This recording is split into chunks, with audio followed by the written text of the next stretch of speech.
a sua casa, e o Senhor feriu a criança que a mulher de Urias dera a Davi. E a criança adoeceu gravemente, e buscou Davi a Deus pela criança, e jejuou Davi. E entrou e passou a noite prostrado sobre a terra.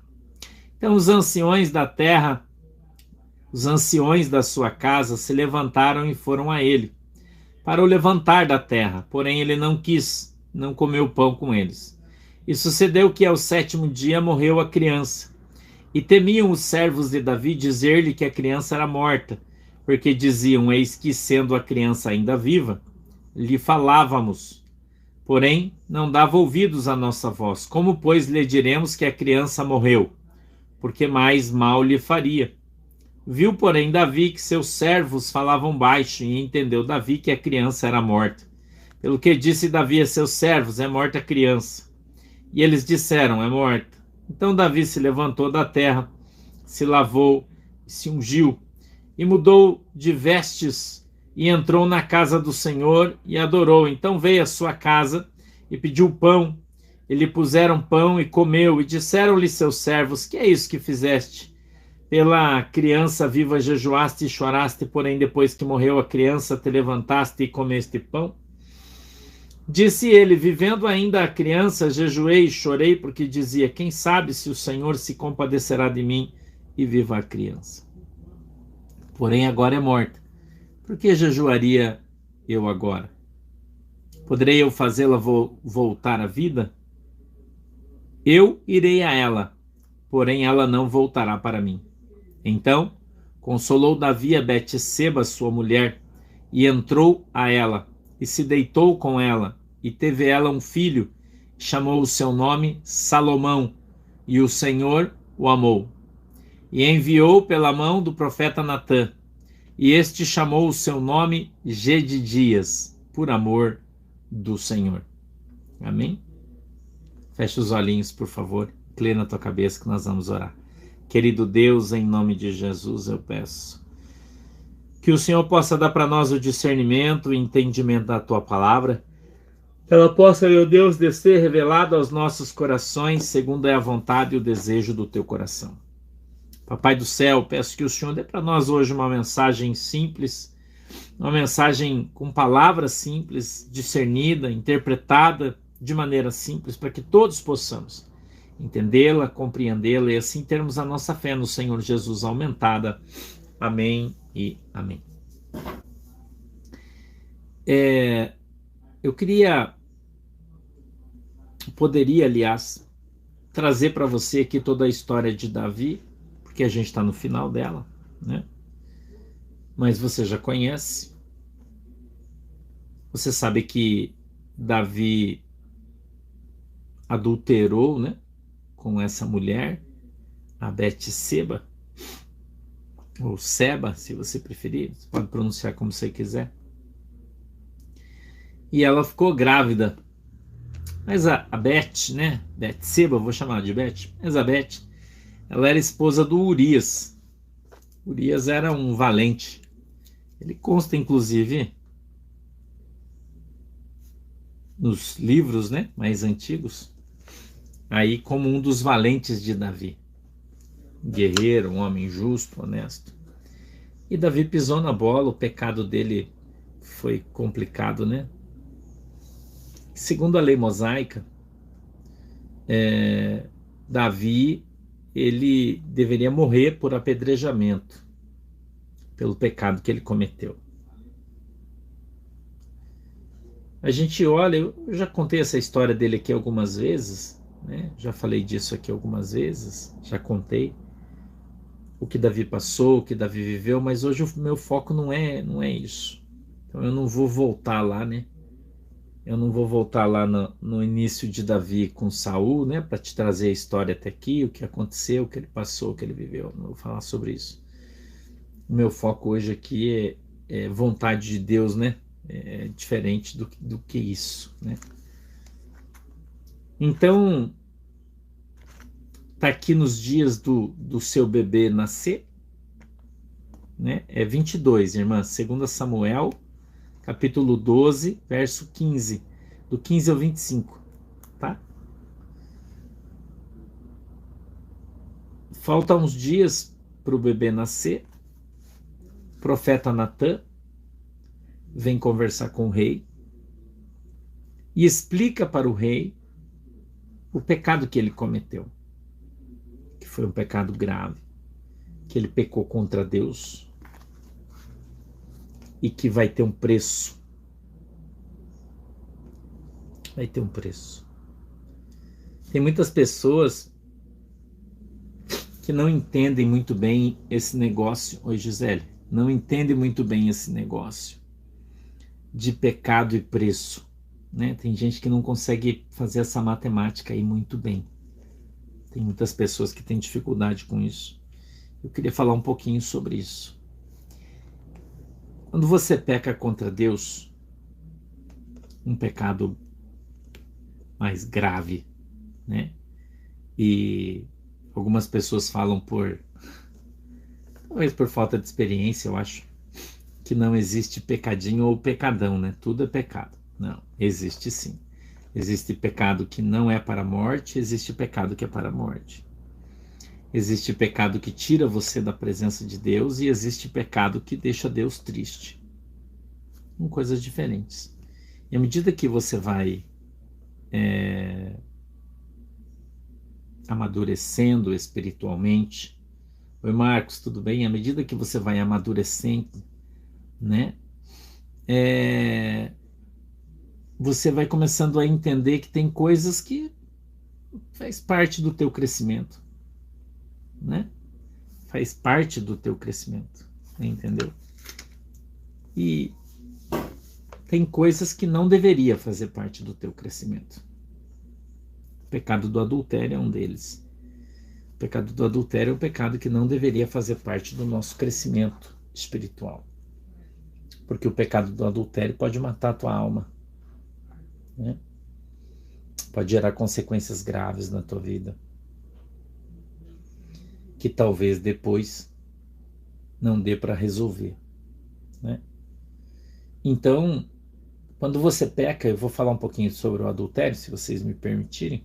Foi o fio aí que o Espírito Santo puxou. Aí, Thaís, o fio que o Espírito Santo puxou. Veja o risco que você corre quando você comete um pecado de adultério. Primeiro, você pode ser pego pelo cônjuge.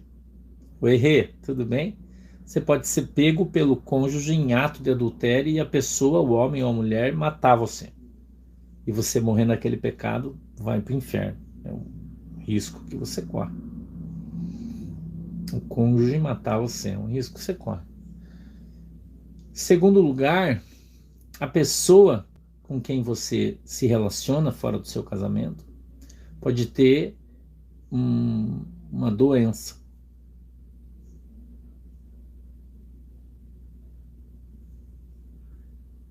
AIDS.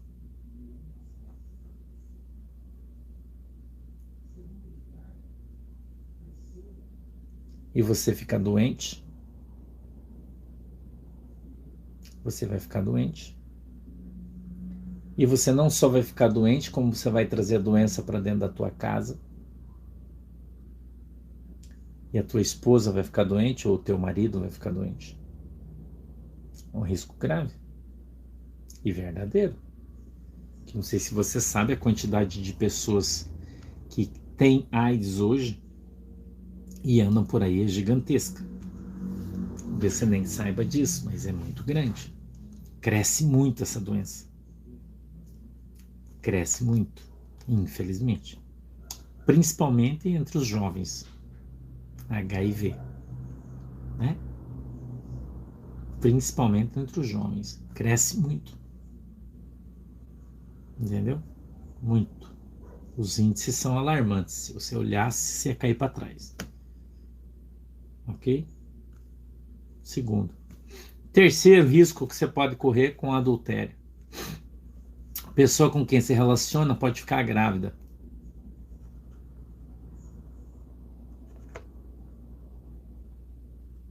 Oi, Esther. Deus abençoe, galera de Lages, grande cidade da festa do Pinhão. Quem pastor conhece Lages? Pode ficar grávida. Oi, Carlão. E se você tiver um relacionamento fora do teu casamento, né? Se você for um homem, né? E aquela moça com quem você se relacionou ficou grávida. E de repente você não vê mais. Um dia esse filho vai aparecer. Qual vai ser a consequência desse adultério? Qual vai ser a consequência desse adultério? Eu vou dizer para vocês, na minha opinião, esse é a menor consequência de todas. A menor consequência de todas é a gravidez, é a menor, né? Minha opinião é a menor das outras duas alternativas.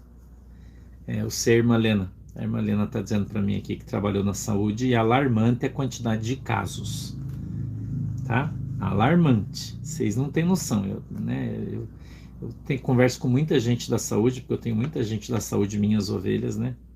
Eu contar para você, você cai para trás aí. Quanto está aumentando a quantidade de pessoas que estão sendo contaminadas pelo HIV. Jovens, eu sei que as pessoas idosas também, mas eu estou falando de jovens, de meninas de 16 anos, de 17 anos, de 18 anos. Você não tem noção. Sabia? Por causa do compartilhamento de drogas, porque os meninos fazem mexer os bonitinhos que elas gostam com homens mais velhos e tem as suas namoradinhas e as suas namoradinhas saem com seus namoradinhos e a AIDS está virando um inferno silencioso no meio das famílias, viu? Você que acha que não tem consequência os teus filhos, as tuas filhas ficarem namorando 15 anos, 16 anos, dormindo fora, indo pra balada, não dá nada, ela toma remédio, não dá nada, entendeu? Então, a gente observa que o pecado do adultério é uma coisa muito complicada. Então a Bíblia diz que o salário do pecado é a morte. Mas a gente sabe muito bem que Jesus veio para vencer e venceu a morte. Não é? Jesus veio para vencer e venceu a morte. E a morte foi vencida por Cristo na cruz do Calvário, dando para nós a possibilidade de termos a vida. Como assim, pastor? Jesus veio para nos perdoar dos nossos pecados. Aqueles mesmos pecados que nos trariam a morte podem agora ser perdoados em Cristo, para que nós possamos ter de novo vida. Ô, pastor, aleluia. Porém, existem as consequências do pecado. E é disso que eu quero falar. As consequências do teu pecado. Então, quando você cometeu o pecado do adultério, você talvez não tivesse conhecido Jesus, né? Ou quem sabe já com Jesus, você não resistiu, caiu aí numa cilada de Satanás, adulterou, teve uma relação sexual fora do teu casamento, né? Depois você se arrependeu, voltou para a igreja, se reconciliou com seu marido, com sua esposa, ou com seu namorado, com seu noivo, eu não sei.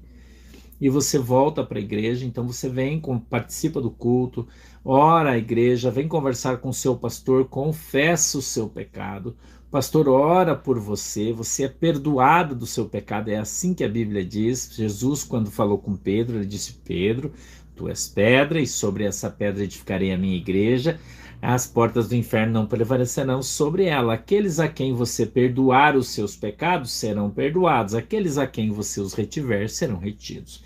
Então nós, pastores, representantes de Cristo aqui na igreja, temos autoridade de Cristo para perdoar os pecados no momento de uma confissão sincera de uma ovelha. E você vai ser perdoada. Tranquilo. Está na bênção, você não vai para o inferno por causa daquilo, porque Jesus te perdoou. Jesus morreu na cruz para que você fosse perdoado, e você certamente será perdoado se tiver de fato, né, arrependido de todo o teu coração, há um entendimento, Deus vai olhar o teu coração, vai ver que você está arrependido e vai te perdoar. Mas daí a ele curar o HIV que você trouxe em função do teu pecado tem uma distância bem comprida. Presta atenção onde nós estamos indo. O Espírito Santo está desenrolando um rolo aí, irmão. Deus está desenrolando um manto aí. Presta atenção. Você está vendo que o pastor está bem mansinho aqui, né? E eu tô mesmo. Tomando uma água de coco, que está bem geladinha. É bem gostosa. Já estou com meu estômago cheio, porque já comi. Estou numa boa já. Então estou sem pressa. Né? Então a pessoa começa a congregar, frequentar a igreja, agora com o seu pecado perdoado, em comunhão com Cristo, porém com HIV.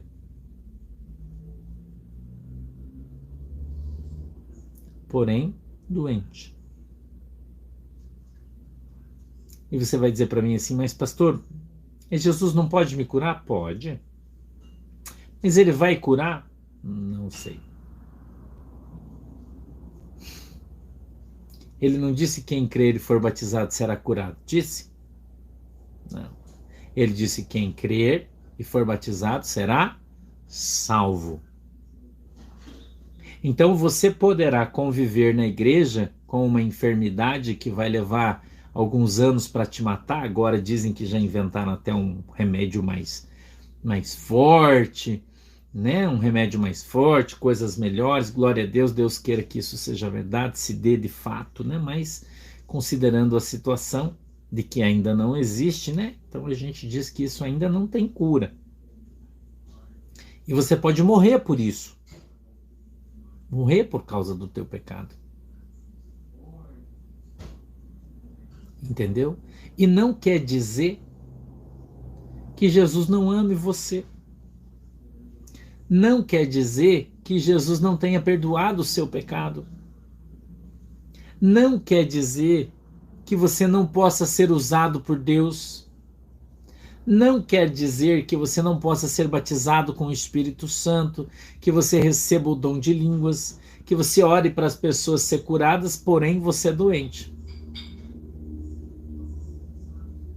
Por que isso, pastor? Consequência do pecado. Consequência do pecado. Então tem muita gente que vive uma vida difícil hoje com Cristo, e às vezes murmura, achando que o pastor não ora adequadamente, que a igreja não é santa o suficiente, que Deus não ouve a sua oração, porque ela não é curada, porque a sua vida não é transformada, porque ela não mudou. Mas eu vou dizer uma coisa para você, pode ser, meu irmão e minha irmã, que você ainda não tenha comido todas as pimentinhas que você plantou. Você está entendendo o raciocínio da mensagem? Porque a Bíblia diz que aquilo que você planta é livre e você pode plantar o que você quiser. Eu vou embasar a frase biblicamente para você. Porém, a colheita ela é obrigatória. E aquilo que você plantar, a Bíblia diz isso, você vai o quê? Colher. Eu estou embasando biblicamente o meu comentário. Então, quando você passa uma vida inteira plantando pimenta, você não pode requerer de Deus que em 1 ano, 2 anos, 3 anos, 4 anos, Deus transforme a tua vida. Se você passou 30 anos fazendo maldades, se você passou 30 anos plantando pimenta, enquanto você não terminar de colher todas as pimentas que você plantou e comê-las, essa é uma lei universal de Deus, a lei da semeadura. Irmão, isso é um pilar de Cristo. E você precisa aprender isso. Entendeu? Você precisa aprender isso. Isso é uma lei universal de Cristo. Aquilo que você planta, isso você colhe. Quem com ferro fere, com o ferro será ferido. São palavras de Jesus Cristo de Nazaré, Novo Testamento. E tem muita gente enganado por aí, achando que o seu pecado não tem consequência, achando que as coisas que ele fez não contam no porvir. Entendeu, irmão? Isso é errado. Tem muitas igrejas ensinando as pessoas erradas. Ah, pastor, mas a Bíblia diz que quando eu me arrepender de todo o coração, eu sou perdoado e dos meus pecados Jesus não se lembra mais. Claro que não, não lembra mesmo. Você está perdoado, você está na bênção, mas a consequência do seu pecado você vai ter que carregar. E um dos maiores exemplos dentro da palavra de Deus é esse texto que nós acabamos de ler sobre Davi. A Bíblia diz que Davi tinha o coração segundo o coração de Deus. Davi mandou matar Urias para pegar a sua mulher, porque ela ficou grávida num adultério que ele teve com ela, ela engravidou, e ele então ficou desesperado, tomou uma atitude desesperada, mandou matar Urias, que era uma pessoa ótima, justa, temente a Deus, uma pessoa extraordinária. Ele deu ordem ao seu general que colocasse ele na frente de batalha, ele foi colocado e lá ele morreu.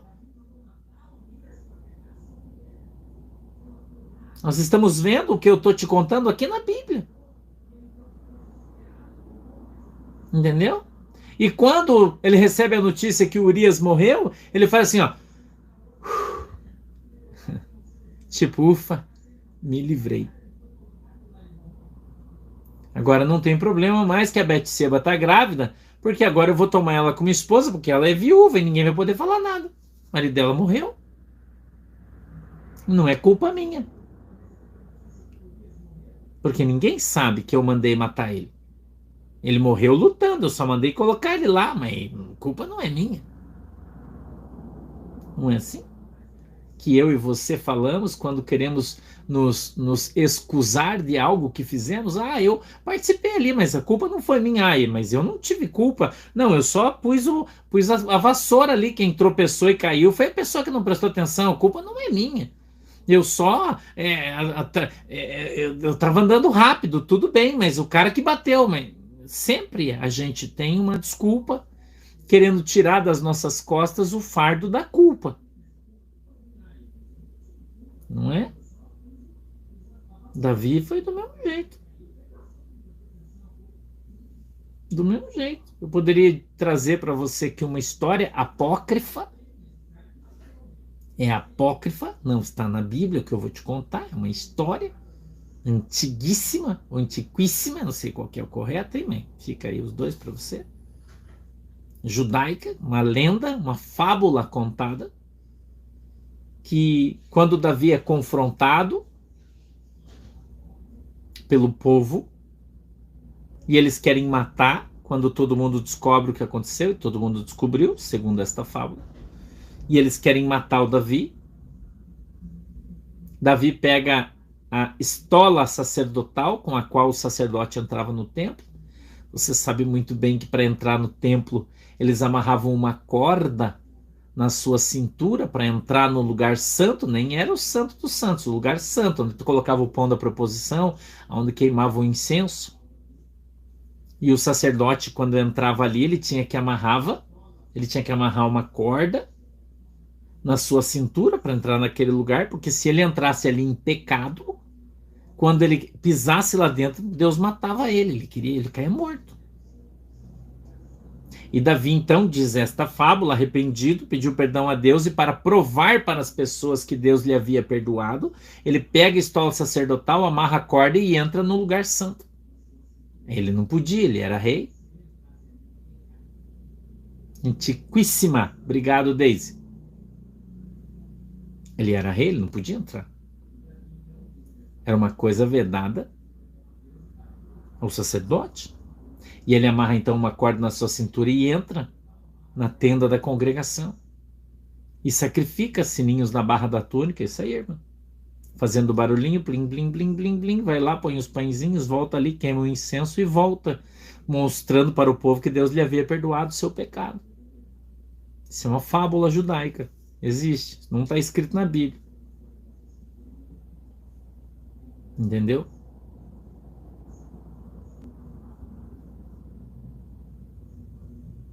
E Davi, então, teoricamente perdoado,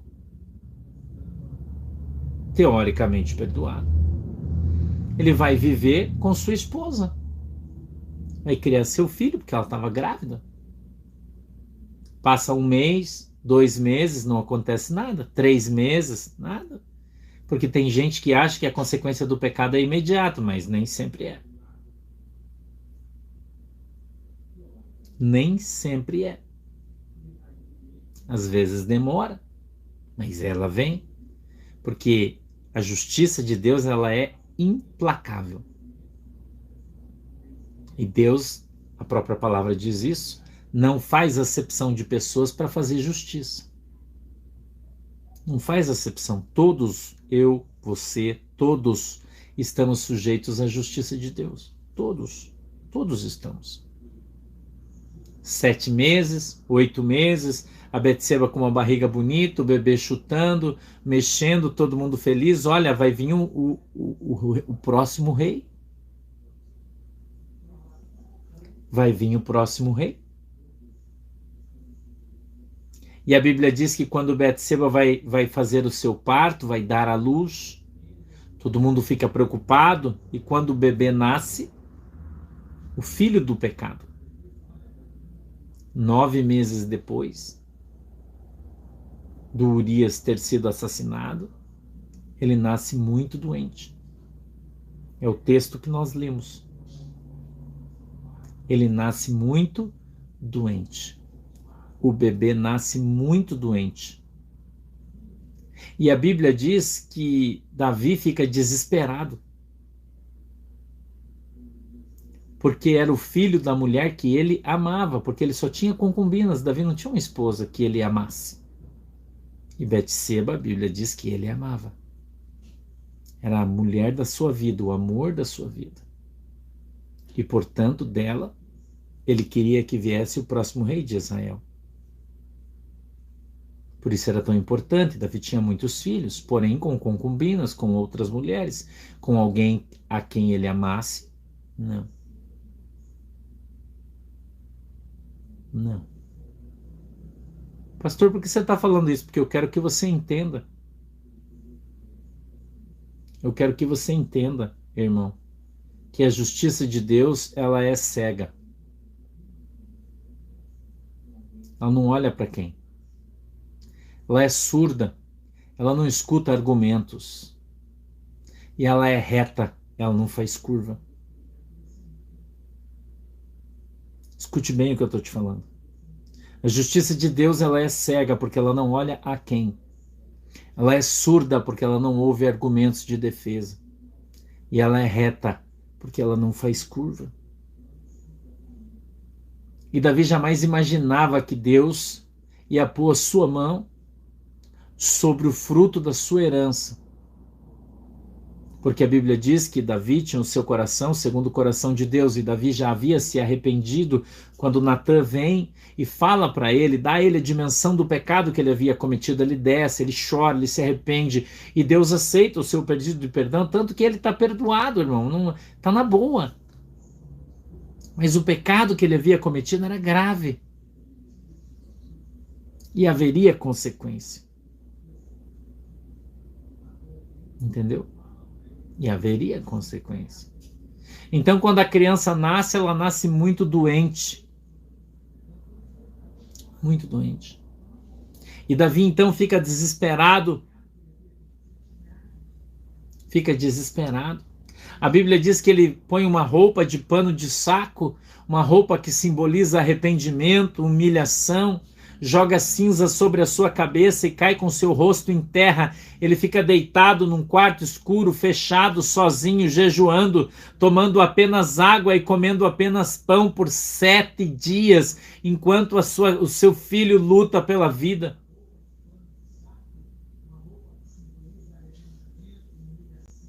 A criança luta pela vida. Mas a minha Bíblia diz, e a sua Bíblia diz, que o homem, ele faz planos, mas que a palavra final é de Deus. A palavra final é de Deus, irmão. E mesmo que você tenha o teu coração segundo o coração de Deus, porque Davi tinha, o seu coração segundo o coração de Deus, ainda assim eu e você, nós estamos sujeitos à justiça de Deus.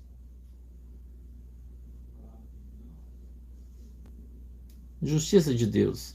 E Deus não podia quebrar um pilar, o pilar da semeadura. Um dos pilares do cristianismo. O pilar da semeadura.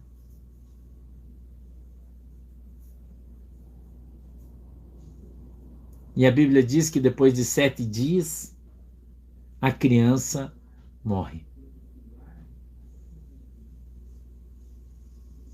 Depois de 7 dias, a criança morre. E muitas pessoas, muitos crentes, se fossem desse tempo, iriam criticar a Deus, dizendo: onde é que já se viu, coitada da criança? A criança não tinha nada com isso. Em vez de Deus pegar o pai e a mãe, que eram sem vergonha, foi lá e matou a criança. Você acha que você não ia ouvir esse tipo de conversa? Deus, se Deus é amor, como é que ele mata uma criança inocente? Não é assim que as pessoas falam? Se Deus é amor, como é que ele toca num inocente que acabou de nascer? O fruto do pecado. Quando Deus quer tratar com alguém, ele toca naquilo que a pessoa mais ama. E o que Davi mais amava naquele momento? O seu herdeiro, o seu primogênito. E você vai olhar para mim e vai dizer: mas pastor, mas Deus matou ele? Não. Deus pegou-o de novo. Deus pegou ele de volta. Porque uma criança, certa vez Jesus conversando com Pedro, e as crianças correndo no meio do templo, fazendo uma bagunça, e Pedro fala: Senhor, espera que eu vou pegar eles. E Jesus disse: não, Pedro, dos tais é o reino dos céus. Aleluia. Então a criança, ela não morreu, irmão, ela foi para o céu. Ela dormiu no Senhor. E você precisa entender isso, que o conceito de justiça de Deus é diferente do teu. Que o teu cérebro, que a tua cabeça, que a tua compreensão, que a tua moral, ela não se equipara de Deus. Ela não se equipara de Deus. Eu e você lutamos, brigamos, corremos, estamos aqui debaixo de um jugo miserável com a única intenção de um dia morar no céu. Aí um dia Deus fala: cara, você está correndo para ir morar no céu? Então vem aqui que eu vou, toca e você morre e ele te leva para o céu. Como ele fez com Moisés, como ele fez com Enoque. Ele está te dando um prêmio. Ele está te dando um prêmio. Ele está entregando a tua coroa. Ele está te dizendo: filho, vem, come here, he's back. Volta para mim. O teu conceito de justiça é diferente do conceito de Deus. Eu queria que você entendesse isso. Deus chama de volta. E Davi, irmão, ele entendeu isso. Ele assimilou. E ele não murmurou. Davi não murmurou. Não murmurou. E quando os seus servos vêm, está aqui no 21, disseram-lhe seus servos: que é isso que fizeste? Pela criança viva jejuaste e choraste, porém, depois que morreu a criança, te levantaste e comeste pão. E ele disse: vivendo ainda a criança, jejuei e chorei, porque dizia: quem sabe se o Senhor se compadecerá de mim e a criança viva. Porém agora é morta. Por que eu jejuaria agora? Sabe o que Davi está ensinando você, irmão? Que você não deve fazer sacrifício de tolo. Que você não deve fazer sacrifício para contrariar a vontade de Deus. Que tem muita gente ainda deitado, chorando por aqueles que foram, chorando pelas coisas que saíram da sua vida, como se isso fosse trazê-las de volta. Você precisa aprender a levantar a sua cabeça e continuar caminhando. Você precisa levantar a sua cabeça e entender que Deus, ele está no controle. Que você não tem poder e nem autoridade para alterar a vida de ninguém, muito menos a sua. E que nós precisamos aprender a aceitar a vontade de Deus e parar de lutar contra ela. Então só assim você vai começar a ser feliz. Quando você aceitar a soberania de Deus sobre a sua vida, quando você aceitar ser reino de Deus e quando você está reinado por Deus, está sendo levado por Deus, carregado por Deus, se Deus resolver tirar alguém de dentro da sua casa para levar embora, seja o seu filho, o seu pai, a sua mãe, a sua mulher, o seu marido, o seu cachorro, seja quem quer que for, que você faça parte da sua família, não interessa, as pessoas às vezes se escandalizam. Ai, pastor, você está falando do cachorro, meu cachorro é como se fosse minha família, e se Jesus recolher ele, eu vou chorar muito, porque eu amo muito ele. Talvez você não goste de cachorro, mas eu amo os meus cachorros, então eu tenho eles como parte da minha casa. E para mim, sofreria se isso acontecesse. Então você precisa aprender a aceitar a ação de Deus sobre a sua vida. Operando Deus, quem impedirá? Para de ficar chorando pelo que foi embora. Para de ficar chorando pelo que você perdeu. Para, irmão, de ficar se lamentando pelo que você tinha. Me dá uma coisa ruim quando eu escuto as pessoas falar: pastor, você não sabe da minha vida, eu tinha isso, eu tinha aquilo, eu tinha aquele outro e agora eu perdi tudo. Glória a Deus. Glória a Deus que você perdeu tudo, mas você está aí firme e forte, pronto para começar de novo. Pronto para levantar a tua cabeça e continuar caminhando, crendo, adorando, louvando, amando a Deus acima de todas as outras coisas. Porque Deus pode mudar a tua sorte, como Ele mudou a sorte de Jó. E quando Ele mudou a sorte de Jó, escute aqui uma coisa que o Espírito Santo falou para mim. Toda pessoa que vinha visitar Jó dava a ele um presente. Eu vou liberar uma bênção sobre a sua vida hoje. Toda pessoa que vinha visitar Jó no seu momento de luto, vinha, dava um abraço e dava para ele um presente. A Bíblia diz que uns traziam um brinco de ouro, outro trazia um anel de ouro, outro trazia um pendente de ouro, outro trazia uma pedra preciosa.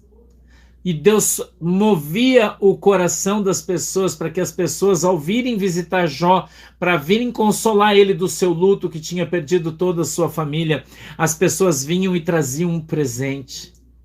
E a Bíblia diz que Jó ganhou tantos presentes que ele passou a ter o dobro do que ele tinha antes de ter perdido tudo. Eu quero liberar essa palavra profética sobre a sua vida agora, em nome de Jesus. Você que crê, você que está aqui junto comigo agora, abra suas mãos, que eu quero orar e eu vou ministrar essa unção na sua vida, a unção da restituição dobrada. Arabá.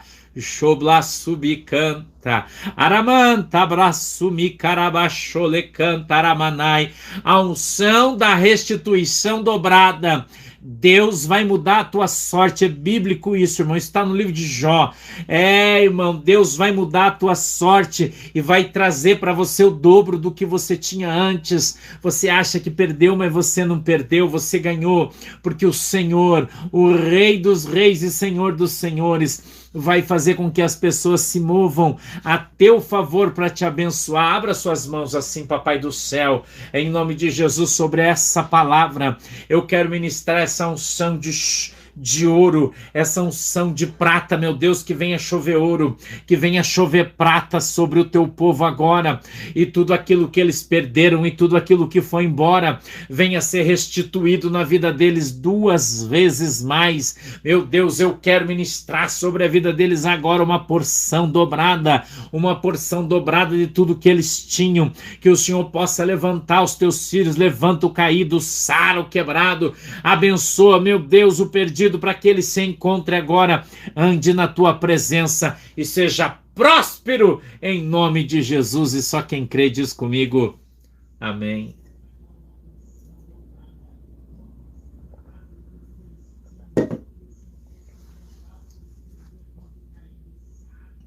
A Bíblia diz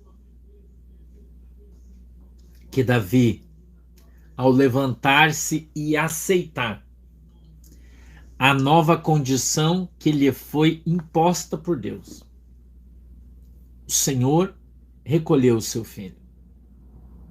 Ele então agora perdoado. Betseba, perdoada. Agora acabou. Agora não tinha mais pecado sobre a vida deles. Então agora Deus falou, agora vai e seja uma bênção. Quando acabar o tempo, quando você terminar de comer a pimenta que você plantou. Escute isso, irmão. Hoje está cheio de palavra profética aqui sobre a sua vida.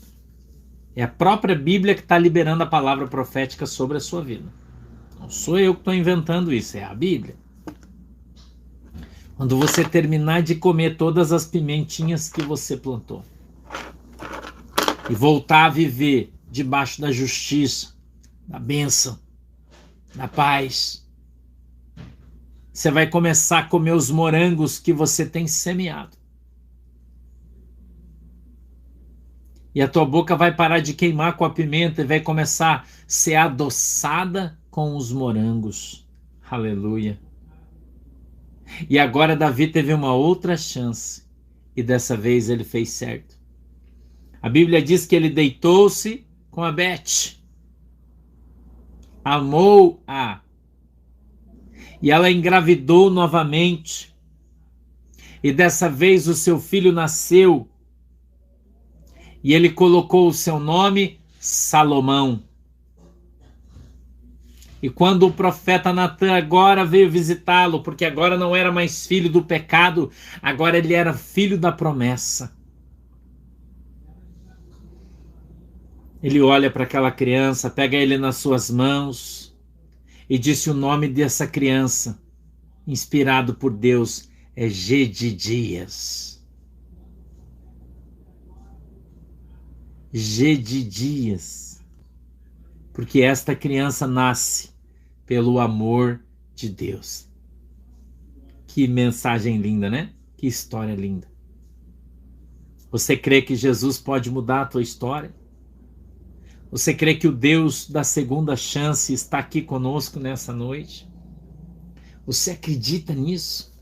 Que Deus pode dar uma nova chance para você? Que você vai poder ser feliz? Que você vai poder testemunhar e glorificar o nome do Senhor que vive e reina hoje e sempre?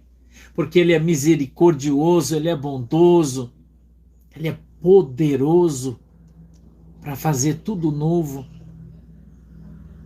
Você crê nisso? Eu vou orar por você. Vamos orar todos juntos agora. Feche seus olhos, Papai do céu. Em nome de Jesus, eu quero profetizar sobre o meu povo agora. Senhor, uma unção nova, uma segunda chance, uma segunda oportunidade na vida dos teus filhos. Meu Deus, dá para eles um Salomão. Senhor, eu quero crer que o meu Salomão também já está chegando. Que o Salomão de cada um deles, cada pessoa, cada irmão, cada irmã que está comigo agora, que vai assistir esse culto, vai crer nessa palavra, que o Senhor vai enviar na sua casa o seu Salomão, o seu milagre. E esse milagre será pelo amor de Deus. Pelo teu amor, Senhor, faz um milagre na nossa vida. Pelo teu amor, Senhor, muda o nosso cativeiro, vira a nossa sorte e nos abençoa de uma maneira extraordinária e poderosa, segundo a vontade e o desejo do teu coração, em nome de Jesus. E só quem crê e confia no Senhor, diga graças a Deus. Amém. Graças a Deus.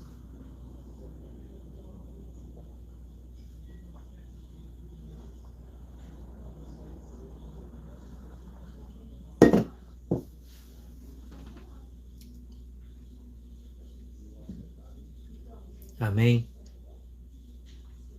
Você está abençoado.